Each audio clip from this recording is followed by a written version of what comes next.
You know, Mondays, they're just a total buzzkill.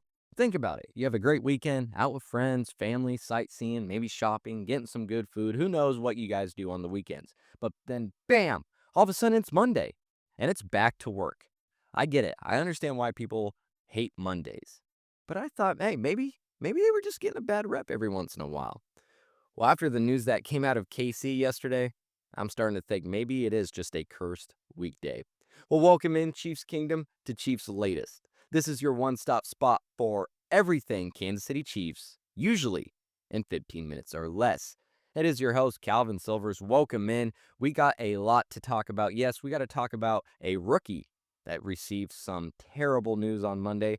Plus, we got some trade talks to get into. That's right, folks. We're going to dive into it all. But before we do, you guys know the drill. If you're on YouTube, it just takes 5 seconds. Go ahead, hit that subscribe button, and turn on those notifications. Trade deadline is just a couple weeks away. You're not going to want to miss any of the news, rumors, or actions regarding this Kansas City Chiefs team. So please hit that subscribe button, turn on those notifications as it not only helps me in the channel, but it's going to help you stay up to date with everything Kansas City Chiefs. Now, we know Omar Norman Lott, he was going to undergo an MRI on Monday, and the results finally came in, and they are not good. The Chiefs' defensive line will be without their second-round pick, as he is confirmed to suffer a season-ending torn ACL in his right knee. Norman Lott went down in the third quarter when Raiders tackle Stone Forsythe landed on him. Sadly, ended his season just for a 15-yard unnecessary roughness penalty. It's sad to see. That 15 yards doesn't do enough justice. The Chiefs had big plans for the rookie as well. They were going to start giving him more snaps, hoping that was going to pair with Chris Jones and defensive end George Karlaftis. Through 5 games, Omar Norman Lott logged 5 tackles, 4 solo, 1 sack, 2 hurries, and 3 pressures, playing 19% to 35% of snaps, mostly on passing downs. But this raises some more questions, maybe about his overall health. He already missed week 1 with an ankle, week 5 with a shoulder, and then now he has this ACL tear. It ends any kind of promising debut and leads to questions down the road is, will he always be somewhat injury prone? The Chiefs' D tackle group is now razor thin. You got Chris Jones, Jerry Tillery, Derek Nottie. Jones played a brutal 81% of snaps against the Lions last week, which we know is unsustainable for a veteran at his age. Tillery's a liability, dismal run defense grade, weak pass rush production. Don't even get me on Nottie, who we acquired via trade and moved Pinnell for. He hasn't moved the needle either. Then you have Felix Anudike-Uzomah already on IR since August with a hamstring injury. Brett Veach is going to have to hunt for a veteran defensive tackle, and that's what the Chiefs are looking to do, especially before the November 4th trade deadline. With the new numbers and some things move around, the Chiefs have about $5.5 million in cap space, though any move that you're going to make is going to probably require some more movement or just being surgical with your money. But this loss, this injury really leaves the Chiefs scrambling. Jones can't keep playing 80% of snaps. You can't lean on Tillery. Nottie is not cutting it. And those two are definitely not going to cut it during high caliber O-lines in the playoffs. The injury definitely exposes the Chiefs' lack of depth up front. And what kind of rabbits can Beach pull out of his hat now? We're going to see the true magician here. I want to see who he can land because we do need some defensive line help, especially with great competition coming up in our schedule. So let's go over some of those options. Let's dive into, first off, Tennessee Titans defensive tackle Draymond Jones. He's a name to watch now. The Titans have made it clear that Jeffrey Simmons is basically untouchable at this point. But Jones can be had for a bargain. At 28 years old, he brings that kind of versatility that mirrors what Norman Lott was doing for KC. This season, he has 1 sack, 7 total pressures, and 5 defensive stops, playing over 68% of Tennessee snaps. That's the highest mark in 3 years. Jones' AFC West experience, he had 3 years under Vic Fangio in Denver, makes him an experienced fit here in the AFC West. He's transitioned from a hand-in-the-dirt lineman to an edge rusher. That gives KC a movable piece.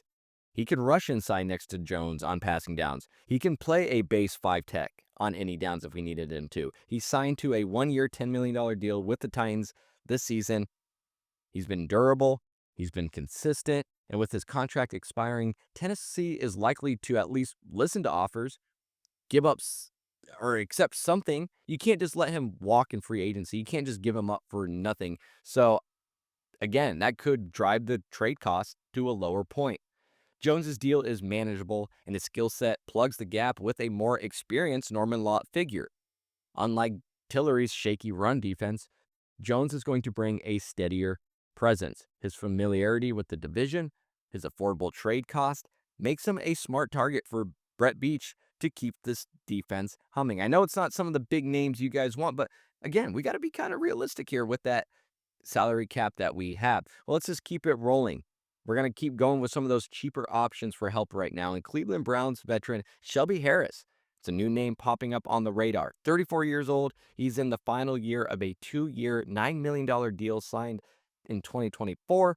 And reports say that the Browns are open to trade offers. This season, Harris has 11 combined tackles, 3 tackles for loss, 2 quarterback hits, and a pass deflection in 7 games. He's been playing 42% of snaps. He's not a sack machine, but his 70.5 run defense and 73.1 tackling grades are up from last season. Hey, he might be aging like some fine wine here. Kansas City's run defense, allowing 105.7 yards per game and 4.5 yards per carry, ranks 15th in the league. Harris could help plug those gaps. His base, his hand placement, it keeps gaps tight, shuts down the interior runs, and he disrupts pockets by collapsing space and batting passes. That's where he would help in the pass rush. He's not the biggest addition, but for a day 3 pick, that's a low-risk move to shore up a thin D-line group. Harris adds rotational grit, and again, you don't break the bank. All right, last but not least, we did talk about this individual not too long ago on the pod, and most people seem to like this idea. So let's go ahead and revisit Arizona's Calais Campbell. He could be the veteran anchor to steady things. The Cardinals, having dropped 5 straight now, including handing the Titans their lone win of the season, are clearly in rebuild mode. And Campbell, on a 1-year deal at 38, he just doesn't fit their timeline. Kansas City's interior run defense is near dead last in the NFL, and Campbell's no flashy rookie. He's no new shiny toy, but he's a 7-time Pro Bowler. He's a 3-time All-Pro. He's still generating 17 pressures this year. He's on track for his 15th straight season with a 71-plus PFF grade. He's got 9 quarterback hits, 5 tackles for loss, and 3 sacks in 7 games, playing anywhere they need him to up front. This trade wouldn't break the bank either, a day 3 pick, and it's a move I think the Chiefs make, especially without the option of Jeffrey Simmons. The Chiefs already traded a pick for Noddy, so I'm not sure they want to give up more, even more, and might look to a low-cost fit like this one. Campbell's experience lets him diagnose schemes.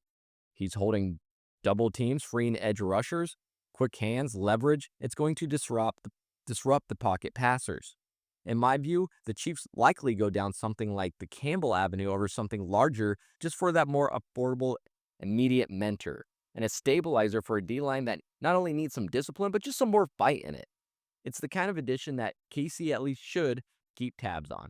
Well, that is all that I have for you guys on this Tuesday. Again, we're going to start hitting the trade talks a little harder here with the trade deadline coming up in 2 weeks. Of course, Chiefs got a tough schedule coming up, so they're going to want to add some help where they can. Well, let me know in the comments what you thought about the 3 trade options I gave you guys today, or if there's any names that you want to see in the red and gold.